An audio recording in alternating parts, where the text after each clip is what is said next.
from the hinterland to the consumption centers in an efficient way without spoilage. That can also be an opportunity area. Very briefly, there are three, if you think of a classic manufacturing value chain, there is the procurement, there is the manufacturing, and there is the consumer end. The value addition in foods takes place in the first segment and the third segment. Manufacturing per se, unless it's a very sophisticated manufacture, is not where value addition takes place. So if you're thinking in terms of scaling issues, it's probably you should be looking at the first, which is either to do with farmers or to do with logistics, or in the third part, which has got to do with consumer facing. Thank you. I'll actually throw open the questions to the audience. We are definitely running short of time. Perhaps we'll take about 2 to 3 questions. Any questions from the audience?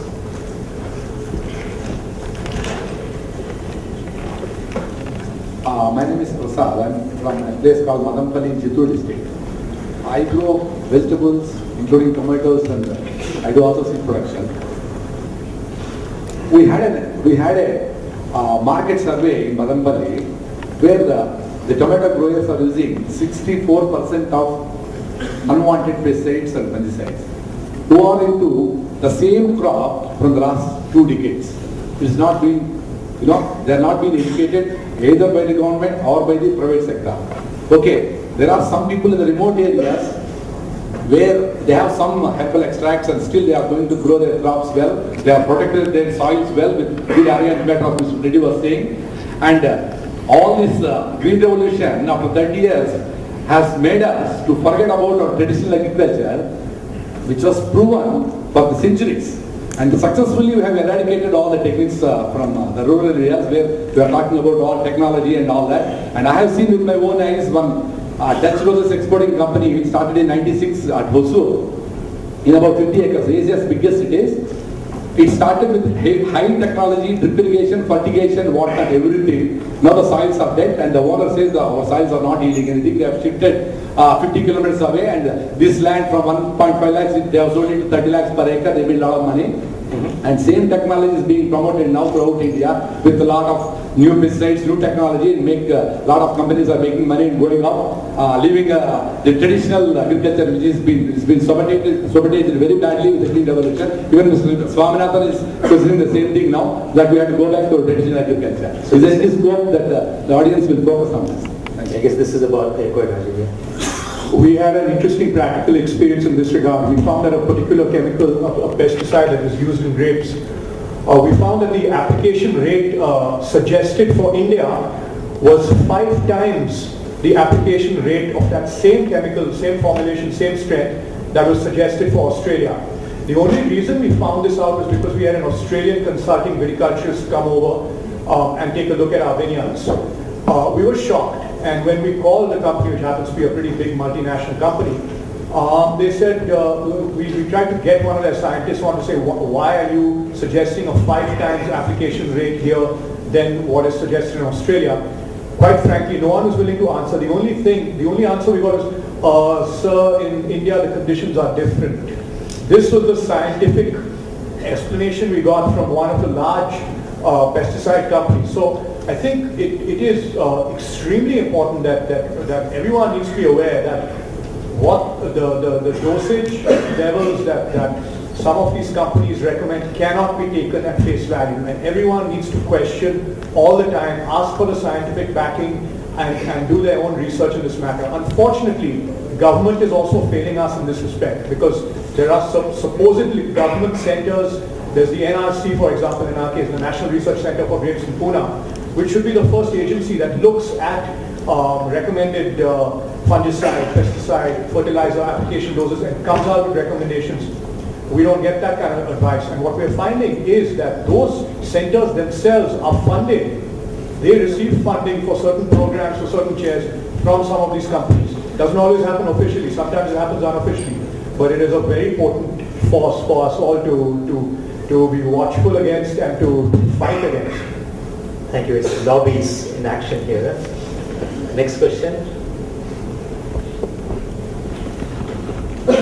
Hi, I'm Narayan. My question is to all the panelists. Do you think ICT in agriculture has helped to reach the grassroots level today? Can you please share your comments on this? ICT in agriculture. I think perhaps the only successful example on a large scale has been that of e-Chopal of ITC.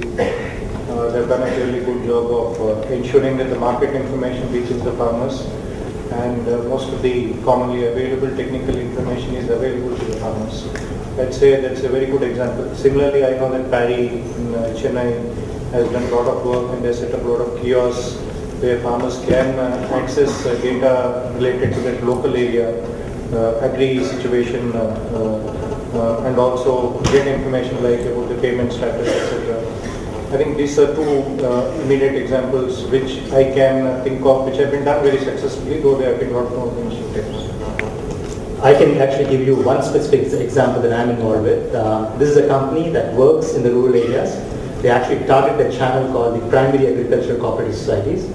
And the way they use ICT is that they set up a computer there. They actually create databases of the farmers, the entire history, and the entire credit transactions of the farmer for the past 15 to 20 years. They know exactly what loans they have taken, what's the payment history, what kinds of agriculture produce that they do, what's the hit rates, what's the drought conditions, everything that they've captured for the last 10 years. And they use that to give to the banks or give to the agricultural companies and make money out of that. And the business model for them is actually a simple transaction fee for every service rendered to the farmers.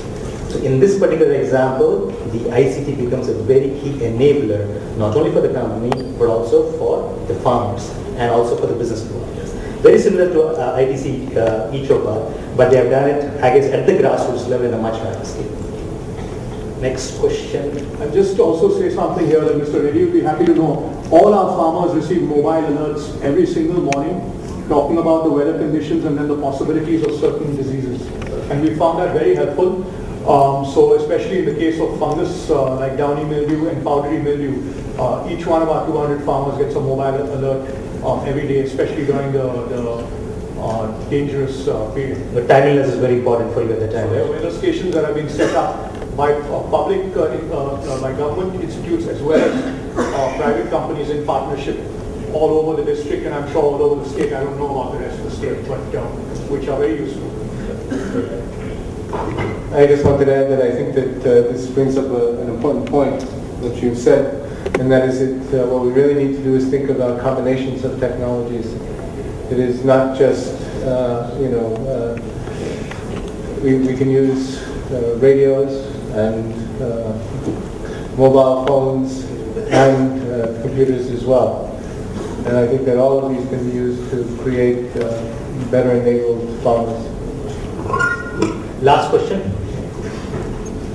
For Mr. Rajiv Samant. I think one must congratulate you for bringing in a new philosophy, that is the red, white, rosé and the sparkling way of thinking for the Indian market. But at the same time, don't you think that Maharashtra being at the forefront of bringing in this revolution and Sula being at the forefront of this should also have a larger responsibility of trying to disseminate the regional disparities and rate barriers which have come up in form of taxations, more protectionist barriers which protect and restrict wines from other states to coming into Maharashtra. And at the same time, I believe it is also hindering the growth of Sula and the Maharashtra wines into expanding into other states. The most recent example is Karnataka, and Goa is following suit. So what would you have to say to that? So this is a very topical thing to ask. Yes, definitely the whole business is getting a little politicized, and there's a lot of interstate conflict on this, which is very unfortunate. I must say that we have taken the lead in trying to reduce Maharashtra's duties on out-of-state wine, though Maharashtra has been is to blame in this as well. We've been hit with a very high duty now by Karnataka, and sometimes I wish there was a WTO and ITO sort of just to sort out the issues between states, because I know that we get a lot of pressure from WTO to do this and that with our trade barriers, this, that and the other. And we get letters from the Commerce Minister to our people saying, why haven't you complied with this one? And my question is, if our states can't get it right between ourselves, why are we listening to WTO and things like that? So it's a very difficult situation, but we're trying to sort it out and trying to get the states to talk to each other. hopefully the formation of the National Wine Board in our case will help things a bit. Great. Thank you very much for everybody to come to this session. I guess most of the panelists are going to be here for most of the day. You can definitely follow up with them. I guess when I was here yesterday night, there was a lot of poetry flowing. So it just inspired me last night to write a poetry on this panel discussion and the opportunity out here. I'll read out a couple of lines, if you just can bear with me. So we've just seen the shoot. We have just seen the shoot. To great heights it will soar with a firm root. To great heights it will soar with a firm root. To success unseen, to savor every beam. Unshackle the farmer's burden, create wealth in reckless abandon. With new flora and fauna, together we shall usher a new era. Thank you very much.